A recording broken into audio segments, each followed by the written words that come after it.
శుక్లాంబరధరం విష్ణుం శశివర్ణం చతుర్భుజం ప్రసన్నవదనం ధ్యాయేత్ సర్వవిఘ్నోపశాంతయే అగజానన పద్మార్కం గజానన మహార్నిశం అనేకదంతం భక్తానాం ఏకదంతం ఉపాసుహే.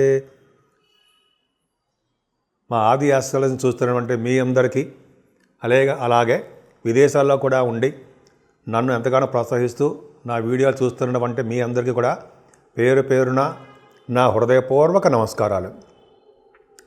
ఇప్పుడు మనం ఫిబ్రవరి 2వ తారీఖు నుంచి 2 ఫిబ్రవరి నుండి 8 ఫిబ్రవరి వరకు కూడా వారం రోజులు ఎలా ఉండబోతున్నాయి, గ్రహాల యొక్క ప్రభావం ఎలా ఉండబోతుందో ఇప్పుడు మనం తెలుసుకుందాం. దానికంటే ముందర మీరు మీ జాతకాలు తెలుసుకోవాలనుకుంటే date of birth, time of birth, place of birth అవి ఇస్తే మన ఆది ఆస్ట్రాలజీ తరపున నేనే మీ జాతకాలు చూసి చెప్తానండి. మన ఆది ఆస్ట్రాలజీలో ముహూర్తాలు, మ్యాచ్ మేకింగ్, అనేక రకాలుగా ఒడుగు ముహూర్తాలు ఇవన్నీ ఉంటాయి కదా, మంచి మంచివన్నీ అవన్నీ మనం చేస్తామండి. మీకు ఏమాత్రం అవకాశం చెప్పించుకోవాలనుకుంటే ఈ కింద నెంబర్కి ఫోన్ చేయండి. మిథున రాశి వాళ్ళకి కుజుడే మీ రాశిలో ఉన్నాడండి. అంత అద్భుతం కాదు, వక్రగతిలో ఉన్నాడు కాబట్టి రిట్రోగ్రేషన్లో ఉన్నాడు. సో కొద్దిగా కోపము, ప్రతి పనిలోనూ చికాకులు, మనస్పర్ధలు ఇటువంటివన్నీ ప్రతి వాడికి ఉంటాయండి. మీరు భయపడాల్సిన అవసరం ఏం లేదు. కానీ సెకండ్ హౌస్ లార్డ్ మాత్రము 12వ భవనం ఉచ్చ స్థితిలో ఉన్నాడు. సెకండ్ హౌస్ లార్డ్ 12 ఇంట్లో ఉన్నా, 12 ఇంట్లో 2 ఇంట్లో ఉన్నా జనరల్గా వాళ్ళు విదేశ పర్యటన చేస్తారు. దూర ప్రయాణాలు విదేశాల్లో ఉండడానికి అవకాశాలు ఉన్నాయి. విదేశాల్లో నివసిస్తారు కూడా అని చెప్పచ్చు. అంతేకాకుండా మీకు ధనం ఎంత వస్తుందో అంతకంటే రెట్టింపు ఖర్చు కూడా ఎదురకుండా కనిపిస్తూ ఉంటుంది. అలాగే చదువు విషయంలో ఏమాత్రం ఇబ్బంది పడరండి. కేతువు కూడా 4th భవనంలో ఉంటే చదవకూడతారు కదా. కానీ ఇక్కడ ఏమైంది, గురుదృష్టి కూడా ఉండడం వలన చక్కటి సంగీత విద్య, చదువు, మీ తల్లిగారి యొక్క ఆరోగ్య పరిస్థితి, తల్లిగారి యొక్క మాతృప్రేమ మీ మీద అద్భుతంగా ఉంటాయి. అంతేకాకుండా వ్యవసాయదారులకు కూడా వాళ్ళ పంట పొలాలు బాగా సక్సెస్ అవ్వడానికే, ధనం రావడానికే అవకాశం ఉంది. మీకు పుత్ర సంతానం విషయంలో ఏమాత్రం ఇబ్బంది పడరండి. స్టాక్ మార్కెట్లో కూడా మీకు కలిసి వచ్చే అంశమనే చెప్పచ్చు. అలాగే రియల్ ఎస్టేట్ రంగంలో, స్టాక్ మార్కెట్లో వాళ్ళకి కలిసి రావడానికి అవకాశాలు ఎక్కువ ఉన్నాయి. అంతేకాకుండా సప్తమ స్థానాన్ని కుజుడు చూడడం వలన, సప్తమాది వ్యయభావాలు ఉండడం వలన కొద్దిగా దోషం ఉంటాం కదా. అంటే వివాహ శుభకార్యాలు కొద్దిగా లేట్ అయిపోతూ ఉండడము, దగ్గరకు వచ్చిన సంబంధాలు మీ జాతకాల రీత్యా సులువు అయిపోవడాలు జరుగుతుంటాయి. తర్వాత భార్యాభర్తల యొక్క విషయంలో ఖర్చులు అధికంగా ఉండడము, మనస్పర్ధలు రావడము, చిన్న దూరంగా ఉండడము అవకాశం ఉంది.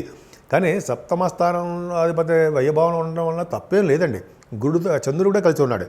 6th and 7th యోగానే ఇస్తాడు. భార్యాభర్తల విషయంలో యోగానే ఇస్తాడు. అష్టమ స్థానంలో రవిబుధులు.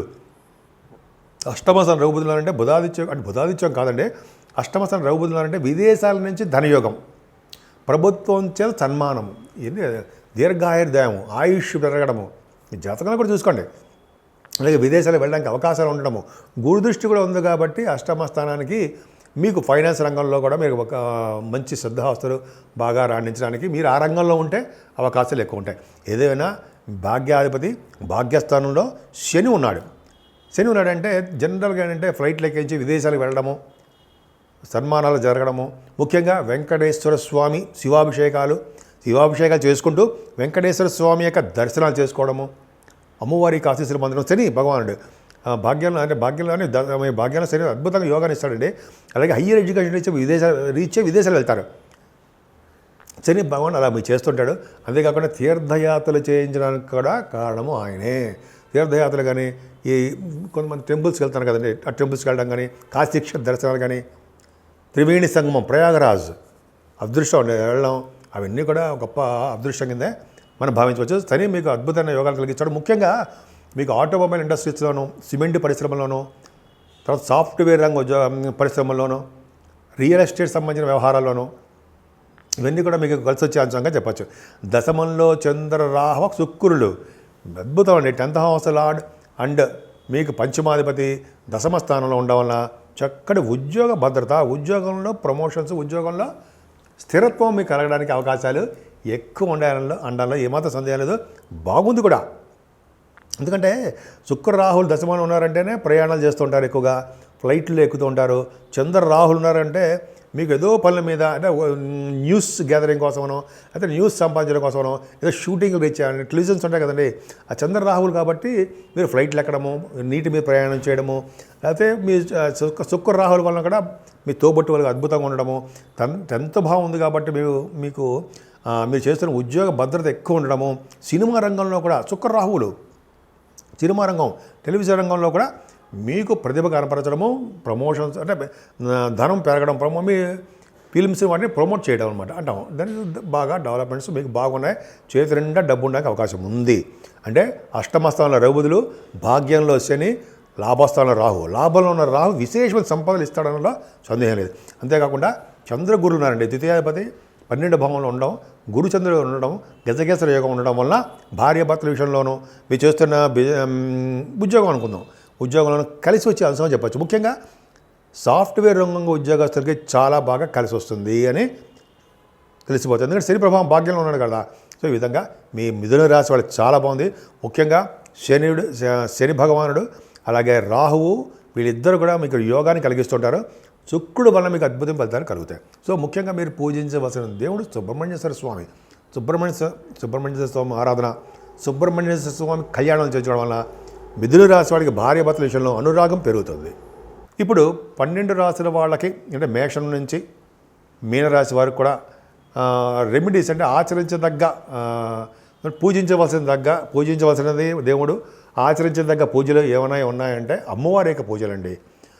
అమ్మవారిని లలిత అమ్మవారు కానీ, దుర్గా అమ్మవారు కానీ, అలాగే పార్వతీ అమ్మవారు కానీ, మీకు ఏ దేవుడు ఇష్టం ఆ దేవుడు అమ్మవారి యొక్క పూజలు వలన ఫలితాలు ఎక్కువ ఉంటాయి. ఎందుకంటే శుక్రుడు వచ్చే స్థితిలో ఉండడం కారణం. అంతేకాకుండా వెంకటేశ్వర స్వామి యొక్క ఆరాధన కంపల్సరీగా చేసుకోవాలండి. అంటే వెంకటేశ్వరం దగ్గర శనీశ్వరుడు అంటే శనివారం పూట మీరు ఒక మూకుల్లో ఒక ఖండమైన ఒత్తి వేసి వెలిగించడం వలన దోషాలు పరిహారం అవుతాయి. మీకు కానీ శనీశ్వరం వచ్చే దోషాలు కానీ ఎటువంటి దోషాలు సరే పరిహారం అయి చక్కగా పెళ్ళి కూడా అయిపోతుంటాయి. అది చెప్పదగ్గ విషయం. అంతే కుజుడు సుబ్రహ్మణ్య స్వామి ఆరాధన, సుబ్రహ్మణ్య స్వామి కళ్యాణాలు, సుబ్రహ్మణ్య స్వామి పూజలు, సుబ్రహ్మణ్య స్వామి నిరంతరం పూజించడం వల్ల సర్వశుభాలు కలగడం కాకుండా కోర్టు సంబంధించిన వ్యవహారంలో కానీ, భార్యాభర్తల విషయం సంబంధం విషయంలో కానీ, పిల్లలు పుట్టట్లేదని ఇబ్బందులు కానీ వీటన్నిటిని తొలగించడం కోసం కుజుడు సుబ్రహ్మణ్య స్వామి ఆరాధన కంపల్సరీగా చేయాలండి. వీటన్నిటికంటే ముఖ్యం ఫైనల్గా చెప్పదగ్గది ఏంటంటే శివాభిషేకాలు, శివారాధన చేసుకోవడం వలన, శివుడికి అభిషేకాలు చేసుకోవడం వలన, శివుడికి విభూతితో పూజించడం వలన, అంటే గంగా స్నానాలు చేయడం వలన, శివుడికి క్షేత్రాలను దర్శనాలు చేసుకోవడం వలన, అమ్మవారి పీఠాలు దర్శించడం వలన చక్కటి యోగాలు 12 రాశులకు కలుగుతాయండి. ముఖ్యంగా మీరు చాలామందికి 12 రాశులకు అవకాశం ఏంటంటే నాకు తెలిసి 12 రాశులకి గంగా స్నానాలు చేసే అదృష్టం ఎక్కువ ఉంది. కాశీలో కానీ, హరిద్వార్లో కానీ, త్రివేణి సంగమంలో కానీ ఈ చేసే అవకాశాలు మీ రాశుల వాళ్ళకి ఈ మాఘమాసం నుంచి చాలా ఎక్కువ ఉన్నాయి. పైగా రథసప్తమి వస్తుంది, భీష్మ ఏకాదశి కూడా వస్తున్నాయి. సో ఈ 2 పవర్ఫుల్ డేస్ కదా కాబట్టి మీరు తప్పకుండా మీరు చేసుకుంటారు, అవకాశాలు ఉన్నాయి. ముఖ్యంగా ఫైనల్గా ఒక చిన్న మాట ఏంటంటే సూర్యభగవాన్ ఆరాధన. రథసప్తమి వస్తుంది కదా, 4వ తారీఖు రథసప్తమి వస్తుంది. ఆ రోజు మంగళవారం పూట సుబ్రహ్మణ్య స్వామి ఆరాధన చేసుకుంటూ, ముఖ్యంగా 3వ తారీఖుని షష్ఠి వస్తుంది కాబట్టి ఆ రోజు ఉపవాసం ఉండి, తర్వాత రోజు 4వ తారీఖుని కుజుడికి సంబంధించింది కాబట్టి ఏమంటారంటే సూర్యభగవానుడు రథసప్తమి పూట చేసుకోవడం వల్ల, పూజలు చేసుకోవడం వల్ల, అంటే ఒక ముక్కలు చెప్పాలంటే ముందు రోజు ఉపవాసం ఉండి, సోమవారం ఉపవాసం ఉండి, తర్వాత రోజు రథసప్తమి పూట సూర్యభగవాను ఆరాధన చేసుకోవడం వల్ల తప్పకుండా మంచి ఫలితాలు కలుగుతుండడంలో ఏమాత్రం సందేహం లేదు.